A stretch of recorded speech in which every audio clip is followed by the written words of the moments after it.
The Xylons of Xylos Prime considered themselves the galaxy's foremost bioengineers, artists of the genome. Their society was a symphony of meticulous design, every organism, every structure, optimized for peak efficiency and purpose. When they encountered humanity, they were, to put it mildly, perplexed. Humans were a biological whirlwind of chaotic diversity, their evolution seemingly a haphazard series of fortunate accidents. But what truly baffled the Xylons, what made their precise mandibles twitch with a sensation akin to distaste, was the human practice of keeping pets. To a Xylon, an organism either served a quantifiable purpose, food source, labor, atmospheric filtration, or it was redundant.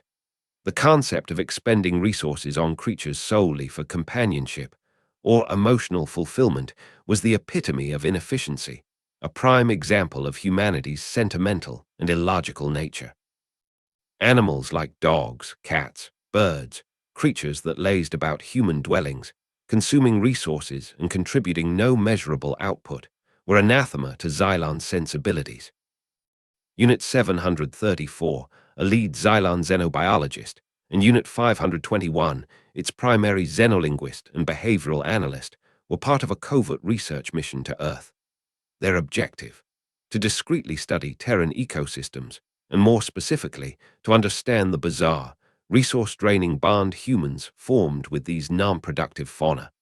They had selected a subject for potential close observation. Dr. Aris Thorne, a biologist specializing in animal behavior, living in a semi-isolated research outpost in a temperate forest region. Thorne was, according to their data, a prime example. He cohabited with a Felis catus, a domestic cat named Leo, an orange tabby of no discernible special lineage. Subject Thorne exhibits typical human sentimentality. Unit 521 reported, its voice a series of precisely modulated clicks and whistles, translated by their ship's interface. He dedicates approximately 7.3% of his daily caloric intake to the feline. The feline, in turn, expends 92% of its existence in a state of rest or grooming. The energy exchange is profoundly imbalanced. Unit 734 adjusted a sensor on its multi-lensed optical array. Observe, Unit 521. The human is now engaging in tactile reassurance behavior with the feline, accompanied by vocalizations of a non-informational nature. Primitive, yet the stated goal is to understand, not merely to dismiss. Their ship, disguised by advanced cloaking technology, hovered silently miles above Thorne's outpost. The decision was made to acquire Dr. Thorne for a short period of direct study aboard their vessel. They theorized that separating him from his pet might reveal interesting stress responses or highlight the true significance of the bond. The abduction was executed with typical Xylon efficiency. A localized tractor beam, silent and invisible, enveloped Thorne as he was collecting samples near his outpost. He felt a sudden, disorienting lift, a pressure in his ears, and then the world went dark as a mild sedative gas filled the air around him. Leo, who had been sunning himself on the porch railing, witnessed the event not as a beam of light, but as a sudden, unnatural absence. One moment Thorne was there, a familiar, comforting presence in the tapestry of the forest's scents and sounds. The next, he was simply gone, vanished. There was no struggle, no cry, just a void where Thorne should have been. The air shimmered for a microsecond, a barely perceptible distortion that the Xylons assumed no creature like a cat would register. Aboard the Xylon ship, Dr. Thorne awoke in a sterile, brightly lit containment cell. He was disoriented but unharmed. Unit 734 and Unit 521 observed him from behind a transparent barrier, diligently recording his physiological and emotional responses. They noted his confusion, then his fear, then a rising anger. Standard reactions. Subject exhibits elevated heart rate, adrenaline production. Predictable, Unit 734 noted. He is vocalizing demands for release, querying the identity of his captors. Typical territorial and autonomy-driven responses, Unit 521 added. No mention of the feline yet. This supports our hypothesis that the bond is superficial, a human projection. Back at the outpost, Leo was not acting like a typical cat whose owner was late for dinner. He wasn't yowling at the door or rubbing against table legs. He was unnaturally still, crouched low on the porch, his yellow eyes fixed on the spot where Eris had disappeared. The forest around him seemed to hold its breath. The usual chirping of insects and rustling of leaves felt muted. Leo's ears, normally twitching at every subtle sound, were swiveled sharply upwards, as if listening to something beyond human hearing. A deeper connection than the Xylons could ever comprehend was at play. It wasn't just learned affection or conditioned response.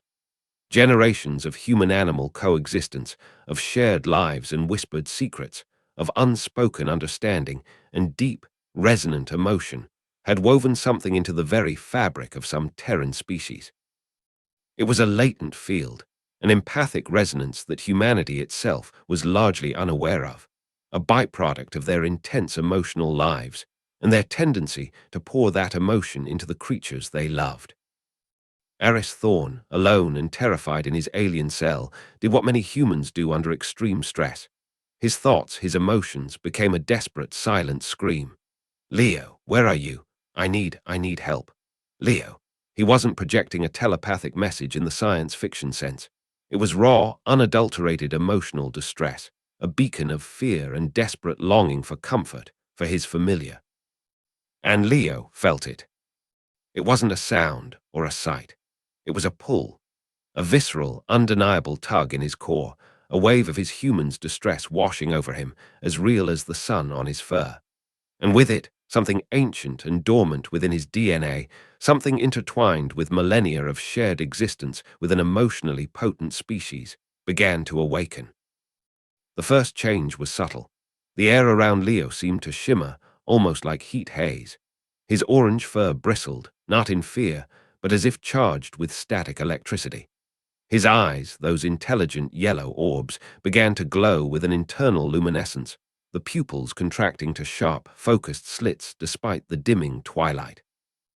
Then the physical transformation began. It wasn't grotesque or explosive, but an accelerated, terrifying enhancement. His lithe frame thickened, muscles coiling like springs beneath his skin. His claws, normally retractable, slid out, longer, sharper, and seemingly denser than ordinary keratin, glinting with a faint metallic sheen. His teeth elongated slightly, his jawline subtly shifting. He didn't just look like a bigger, angrier cat. He looked like a creature perfectly, terrifyingly, designed for something far beyond chasing mice. The Xylons aboard their ship were alerted by unusual energy readings emanating from the human's dwelling. Unit 734, I am detecting a localized bioenergy surge at the subject's point of origin, a sensor technician reported. Unidentified signature, highly anomalous. Unit 734 focused a high-resolution scanner on the outpost. What it saw made its multiple limbs momentarily freeze. The feline. It was different, larger. Its energy signature was off the charts for a creature of its supposed biological parameters. The feline, it is undergoing rapid physiological alteration, Unit 734 stated, its synthesized voice losing some of its usual composure. This is not a documented biological process for Felis catus. Aboard the ship, Eris Thorn suddenly felt a strange sense of not calmness, but a distant, fierce reassurance. The image of Leo, not as his sleepy companion, but as something powerful and protective, flashed in his mind. Leo launched himself from the porch.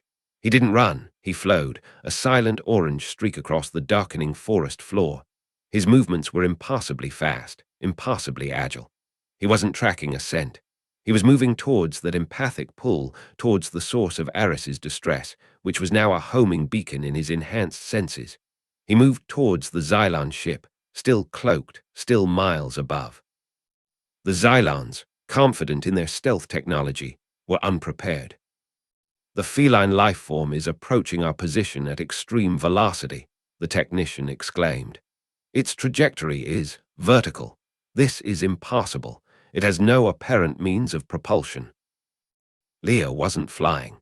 He was leaping, bounding, using trees as springboards. his enhanced muscles propelling him incredible distances. But there was more. A faint shimmer of blue energy, barely visible, sometimes flickered around his paws as they struck the ground. A subtle psionic lift, a manipulation of localized kinetic fields driven by the sheer force of his focused intent to reach Aris. He reached the point directly beneath the cloaked Xylon ship. He looked up, his glowing eyes piercing the veil of their advanced technology as if it were mere mist. And then he jumped. It wasn't a jump a cat could make. It was a jump that defied gravity, propelled by raw biological power and that strange, nascent psionic enhancement. He soared hundreds of feet into the air, a furious orange comet. "Impact imminent," a Xylon shouted, a rare display of alarm. "On the lower hull, Sector Gamma." Leo hit the cloaked ship not with a thud, but with a focused shockwave. The impact resonated through the vessel, and for a split second, the cloaking field flickered, revealing a patch of the sleek, alien hull. His claws, now more akin to diamond-hard talons, screeched against the metal, finding purchase where none should exist. Inside, alarms blared. The Xylons were in disbelief. An organism designated primitive domestic companion was currently clinging to the underside of their advanced starship, several thousand feet in the air, and was actively trying to tear its way inside. It's breaching the outer casing," Unit 734 stammered, watching a monitor display show structural stress warnings. The metal of the hull, designed to withstand micrometeoroids and radiation, was groaning and tearing under the assault of those impossibly sharp claws. Leo wasn't just scratching, he was slicing. A section of the hull plating ripped open with a screech of tortured metal, and Leo was inside, a whirlwind of focused fury in the Xylon ship's maintenance crawlways. He moved with unnatural speed and precision, his senses perfectly adapted to the ship's interior. He wasn't rampaging blindly. He was hunting. He was following that empathic tether straight to Aris. Xylon security drones, small, armed constructs, deployed to intercept him. They fired concentrated sonic pulses and energy darts. Leo moved like liquid shadow, the projectiles missing him by millimeters or impacting harmlessly against a shimmering, psionically generated deflection field that rippled around his fur. He wasn't just stronger and faster. He was smarter, his predatory instincts amplified to genius levels, his movements guided by a terrifying, empathic certainty. He disabled the drones not with brute force alone, but with cunning, using the ship's own architecture against them, leading them into narrow junctions where he could take them apart with precise, devastating swipes of his enhanced claws. His fangs, capable now of shearing through Xylon alloy, were bared in a silent snarl. Unit 521, the behavioral analyst, watched the internal security feeds, its logical processes struggling to categorize what it was seeing. The feline exhibits advanced tactical awareness. It is not behaving like a feral animal. Its aggression is targeted, its movements economical. It is actively avoiding non-essential confrontation, heading directly for the subject's containment cell. The empathic link was clear. Leo knew exactly where Aris was. When Leo reached the corridor outside Aris's cell, he was met by two Xylon security personnel in light environmental suits. They were armed with stun prods. They saw not a house cat, but a creature of nightmare, eyes blazing, fur crackling with faint energy, a low growl vibrating in its chest that felt like it could shake the ship apart. They hesitated. That hesitation was fatal to their defense. Leo exploded into action. He moved faster than their Xylon reflexes could track, a blur of orange and fury. He disarmed them, shattered their prods, and sent them sprawling with powerful, non-lethal, but incredibly painful blows. He didn't maul them. He neutralized them. He reached the door of Aris's cell. It was a reinforced alloy. He placed his paws against it, and the metal around them began to glow cherry red, then soften, buckling inwards as if under immense, focused heat and pressure. A psionic ability, raw and untamed, was manifesting as thermal energy. Inside, Aris heard the commotion, the alien shouts, the strange, terrifying growls that were somehow impossibly familiar. The door buckled, then tore open, and Leo was there. Bigger, yes, more formidable than Aris could ever have imagined, his eyes glowing with fierce, protective light, but unmistakably Leo. The cat let out a soft, almost normal chirp, a sound completely at odds with his current appearance, and rubbed his now massive head against Aris's leg. The empathic link flooded with relief from both sides. Unit 734 and Unit 521 watched from their secure observation room, their earlier scientific detachment replaced by something akin to primal fear. The bond, Unit 521 whispered. It is not sentiment. It is a conduit. The human's emotional distress. It triggered a latent bioempathic amplification in the feline. The human is an unconscious catalyst for this metamorphosis. Unit 734 frantically reviewed the data. The energy signature, the psionic manifestations. This is not in any database.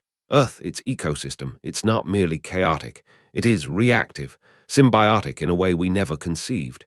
These pets, they are not burdens. They are potential guardians, sentinels. The decision was swift and unanimous among the terrified Xylon crew. Abort mission. Release the human. Flee. They didn't need to escort Aris out. Leo, with a low growl towards the observation window, made it clear he was taking Aris and leaving. The Xylons wisely did not interfere. Aris, still dazed but clutching Leo, who was already slowly beginning to shrink back to his normal size as Aris's distress subsided, was guided by the cat back through the chaos Leo had wrought, towards the breach in the hull. As they stood at the jagged opening, looking down at the distant forest, Leo looked at Aris, then at the Xylon ship around them, and let out a single, powerful yowl, a sound that echoed through the ship, a clear and undeniable warning. Then, with Aris holding on tight, Leo leaped. The fall should have killed them, but a faint blue shimmer enveloped them, slowing their descent, guiding them to a surprisingly gentle landing not far from Aris's outpost. By the time Aris had stumbled back to his porch, Leo was mostly back to normal, purring and rubbing against his ankles, though his fur still seemed to crackle faintly, and his eyes held a new, ancient wisdom. The Xylon ship, its cloaking field now flickering erratically, blasted upwards, not bothering with stealth, and vanished into the upper atmosphere at a speed that suggested profound panic. The official Xylon report on mission RX-87, Earth observation, was heavily classified and sent shockwaves through the Xylon High Council of Bioethics. Conclusion: Terran life forms, specifically those in close empathic proximity to humans, pets, possess a latent capability for symbiotic defensive metamorphosis. Human emotional states, particularly distress, can act as unconscious triggers, unlocking formidable biological and psionic enhancements in these companion species. Earth is not to be assessed as a primitive world with inefficient biological practices. It is to be reclassified immediately as a Tier 1 biohazard zone, not because it is inherently hostile, but because its symbiotic defense mechanisms are unpredictable, potent, and directly linked to the well-being of its human inhabitants. Legends began to circulate among the few Xylon crews who were privy to fragments of the report, whispers of guardian beasts of terror, of empathic sentinels. The directive was clear: avoid direct interference with human populations, observe from a very safe distance, and above all, never ever cause distress to a human in the vicinity of their pets. The cost of underestimating human sentimentality and the creatures who shared their hearts was a lesson the Xylons would not soon forget. The galaxy was full of wonders and terrors, but the image of a small house cat transforming into a ship-breaching, psionically charged protector was, for the Xylons, the most profoundly unsettling revelation of all. They had come seeking to understand a minor biological quirk. They left having glimpsed a terrifying, beautiful, and utterly alien form of love and loyalty made manifest.